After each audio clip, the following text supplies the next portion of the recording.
वह आदमी एक अंधेरे कमरे में बैठा है। न कोई पहचान, न कोई नाम। उसने कभी एक देश के लिए सब कुछ दिया था, जिसका नाम अब शायद उसकी फाइलों में भी नहीं है। रात के समय यह जगह शोर से भर जाती है। राजस्थान का एक छोटा सा कस्बा। सुबह की धूप। एक बच्चा तिरंगे को ऊपर जाते हुए देखता है। उस बच्चे के सपने बड़े हैं, पैसों के नहीं, किसी मकसद के। वह राष्ट्रगान सबसे ऊंची आवाज में गाता है, जैसे देशभक्ति को सुनाया जा सकता हो। घर में अनुशासन है और चुप्पी भी। दोनों उसकी परवरिश का हिस्सा बन जाते हैं। वह ज्यादा बोलता नहीं, लेकिन हर बात ध्यान से सुनता है। यह आदत नहीं, उसकी ताकत है। भीड़ में किसी की नजर उस पर ठहर जाती है। लंबे समय के लिए वक्त आगे बढ़ता रहता है, लेकिन किस्मत उसके कदमों के साथ चल रही होती है। कॉलेज उसे ज्ञान देता है, पर दिशा नहीं। भाषाएं उसे आसानी से समझ आने लगती हैं। लहजे, उच्चारण, ठहराव। एक शाम एक अनजान आदमी उससे बातचीत शुरू करता है। वह आदमी पूछता है, अगर देश कहे तो क्या तुम अपनी पहचान छोड़ सकते हो? वह कुछ नहीं कहता, बस चुपचाप सिर हिला देता है। और उसी पल उसका पुराना जीवन खत्म हो जाता है। कोई कागज नहीं भरा जाता, कोई हस्ताक्षर नहीं होते। ये सब जैसे कभी हुआ ही ना हो। वह घर छोड़ देता है, बिना बताए कि कहाँ जा रहा है और क्यों। ट्रेन चलती रहती है। उसे नहीं पता कि वह किसी को हमेशा के लिए पीछे छोड़ रही है। एक इमारत जिसका कोई नाम नहीं, जिसका कोई पता नहीं। यहीं उसकी पहचान समाप्त कर दी जाती है। नाम, इतिहास, भविष्य किसी और की तरह बनने के लिए उसे पहले खुद से दूरी बनानी पड़ती है। यहाँ विश्वास सिखाया जाता है, जैसे कोई नई भाषा। हर शब्द पर नियंत्रण सिखाया जाता है, और हर चुप्पी पर भी शरीर की सहन शक्ति परखी जाती है। लेकिन असली परीक्षा होती है खामोशी। आखिरी परीक्षा ताकत की नहीं होती, वफादारी की होती है। सीमा रात में शांत दिखती है, लेकिन हर कदम इतिहास बदल सकता है। वह सीमा पार करता है, एक नए नागरिक की तरह, एक नए विश्वास के साथ। पहला झूठ उसे अंदर तक हिला देता है, लेकिन दूसरा आसान हो जाता है। पीछे भारत छूट जाता है और सामने एक लंबी अकेली यात्रा शुरू होती। पहली रात सबसे कठिन होती है। कोई दिशा नहीं, कोई सहारा नहीं। शहर उसे अपनाता है, लेकिन उसकी असली पहचान से अनजान रहता है। जासूस ताकत लेकर नहीं आते, वे गुमनाम रहकर आगे बढ़ते हैं। वह हर दिन की दिनचर्या सीखता है, लोगों की आदतें, उनकी बातें, उनकी चुप्पियां। भारत को भेजा गया पहला संदेश छोटा होता है, मैं अंदर पहुंच चुका हूं। भरोसा धीरे धीरे बनता है, हर दिन थोड़ा थोड़ा। वर्दी पहनते ही उसकी जिम्मेदारी कई गुना बढ़ जाती है। वह उम्मीद से तेज आगे बढ़ता है, और यही उसे खतरे में डालता है। पहला गोपनीय दस्तावेज देखकर उसे एहसास होता है, अब पीछे लौटना मुमकिन नहीं।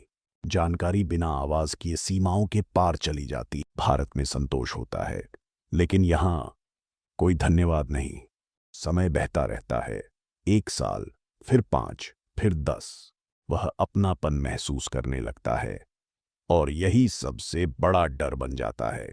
जब भारत में त्योहार होते हैं, वह खुद को काम में डुबो देता है।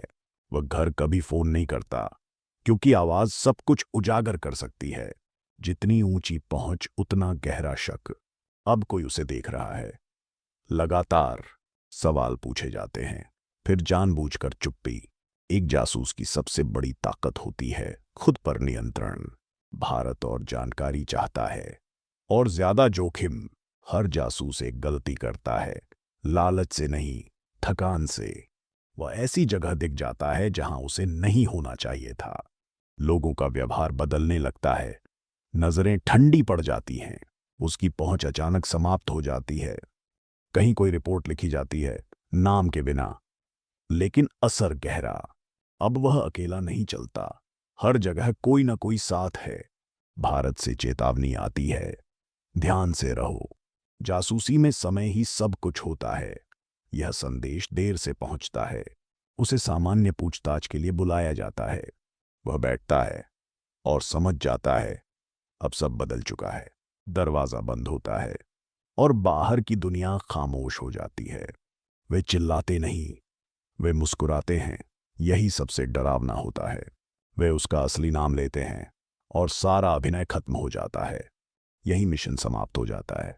कोई औपचारिक आरोप नहीं, कोई सफाई नहीं, वह सिस्टम से मिटा दिया जाता है। ये चुप्पी अस्थाई नहीं होती।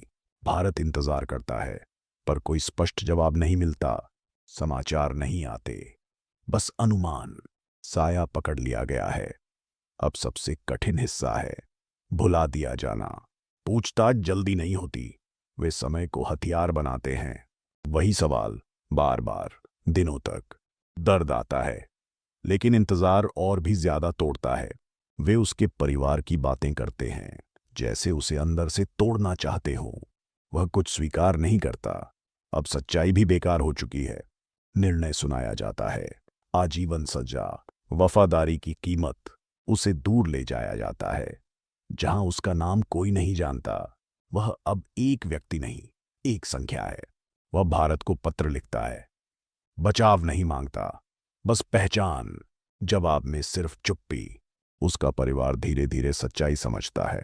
कोई आधिकारिक बयान नहीं, कोई स्वीकार नहीं। समय के साथ उसका शरीर टूटने लगता है। देश सामान्य जीवन जीता रहता है।